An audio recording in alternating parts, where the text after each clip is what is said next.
possède un petit dôme magique qui transforme tout ce qu'on y place. Une pierre spirituelle de faible qualité se métamorphose en 10 pierres spirituelles de haute qualité. Un fruit spirituel rare devient un fruit spirituel céleste en un clin d'œil. Une bête démoniaque de premier niveau se transforme en bête démoniaque de nouveau niveau. Pourtant, je reste insatisfait. Une idée audacieuse me traverse soudain l'esprit. Et si je sautais moi-même dans ce dôme, subirais-je une transformation complète? Actuellement, je ne suis qu'un disciple de second niveau en fabrication d'armes. Ignorant même les rudiments de la numérologie, face à la plus faible des bêtes démoniaques de premier niveau, je ne peux que fuir, terrifié. Pour le bien de l'épée de Wentuo, je décide de faire un test avec un cheval et une chenille. Pour observer ce qui se passe lorsqu'une créature vivante pénètre dans le dôme. J'attrape soigneusement une fourmi ordinaire et la jette à l'intérieur. Une légère chaleur émanait de sa cime. Un éclair rouge et le fauteuil de chanvre décupla de volume. Prenant une teinte rouge flamboyante, quelques petits caractères dorés émergèrent lentement de sa cime. Fauteuil rouge flamboyant. Cette bête spirituelle de premier niveau possède un faible pouvoir spirituel de feu. Sa morsure libère de la chaleur, brûlant tout ce qu'elle touche. En effet, même les êtres vivants peuvent être raffinés et améliorés par cette petite créature. Ravi, je la touchai délicatement avec une brindille. La bête rouge flamboyante mordit violemment. Et l'instant d'après, la brindille entière s'embrasa. Mon cœur se serra et je dégainai rapidement mon épée courte, tuant instantanément le fauteuil de chanvre transformé. Puis je saisis une autre chenille fragile et la jetai dans le chaudron. Cette fois, une faible lumière violette émana de sa cime et la chenille grandit rapidement, multipliant sa taille initiale par plusieurs fois, sa couleur verte virant à un étrange violet.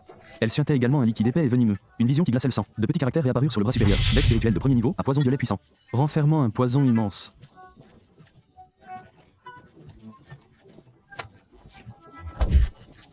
À cet instant, je compris mieux. Quiconque pénétrait au sommet pouvait se transformer. Pourtant, des inquiétudes persistaient. Une fois à l'intérieur, ma qualité de racine 0 s'améliorerait-elle, ou serais-je transformé en monstre, ni humain ni fantôme? Mais je me dis alors que je n'étais pour l'instant qu'une racine 0 mixte de bas niveau. Même devenir un monstre valait mieux qu'être une arme inutile toute ma vie. Je pris une profonde inspiration, réprimant mon appréhension. Je sautai au sommet. Dès que j'y pénétrais, une puissance chaude et oppressante m'enveloppa. Mon corps irradiant une faible lueur. Mes os craquèrent, mon physique se détériora visiblement, et les informations sur la paroi supérieure défilaient sans cesse dans mon esprit, de l'amélioration de la racine 0 à l'amélioration physique, les unes après les autres. Finalement, lorsque les 4 caractères dorés, corps du Seigneur Céleste Azur, se fixèrent sur mon bras supérieur, un rayon de lumière dorée jaillit de mon corps, me rendant invincible. La grotte était immense.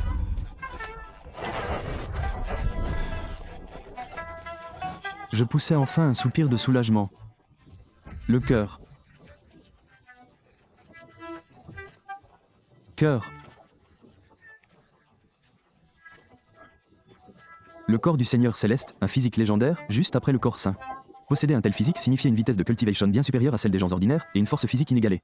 Si je n'avais pas sauté à mi-chemin, j'aurais pu régresser directement au niveau du corps saint. Me rappelant mes expériences précédentes, qu'il s'agisse de pierres spirituelles, de fruits spirituels ou de techniques extraordinaires, l'amélioration après avoir atteint le sommet était significative.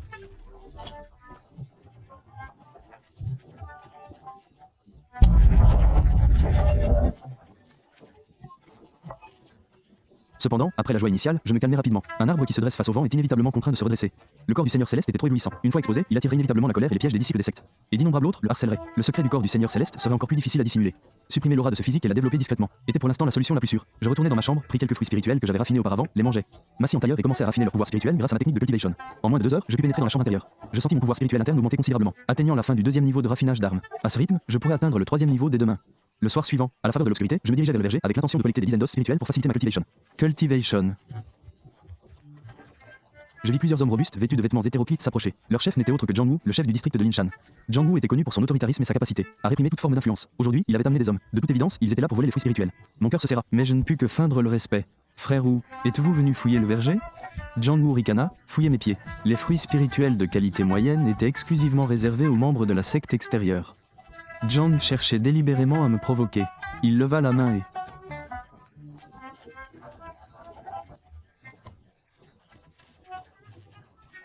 me gifla violemment. Il avait déjà atteint le 3e niveau de raffinement du ki, et la force de cette gifle me fit ouvrir la bouche en deux. La colère monta en moi, et je voulus me jeter sur lui et le combattre à mort. Mais je savais que Jiang était au 3e niveau, et ses hommes de main aussi.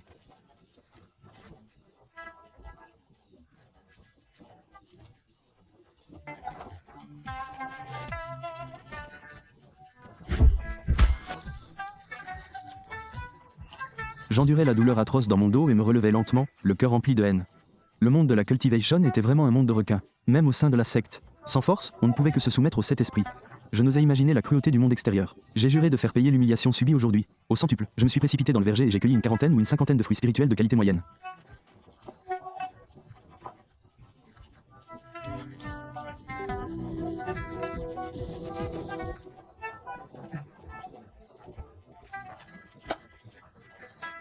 Sans hésiter, je me suis assis en tailleur et j'ai concentré toute mon énergie à raffiner le pouvoir spirituel des fruits. 1 heure plus tard, le pouvoir spirituel en moi a explosé. J'ai atteint le 3e niveau de raffinement du ki. À ce rythme, j'atteindrai sans aucun doute le niveau de raffinement des armes en moins de 2 mois. Attendez voir, dès que j'aurai atteint le 5e niveau, je m'occuperai de vous personnellement et je vous ferai payer de mon sang.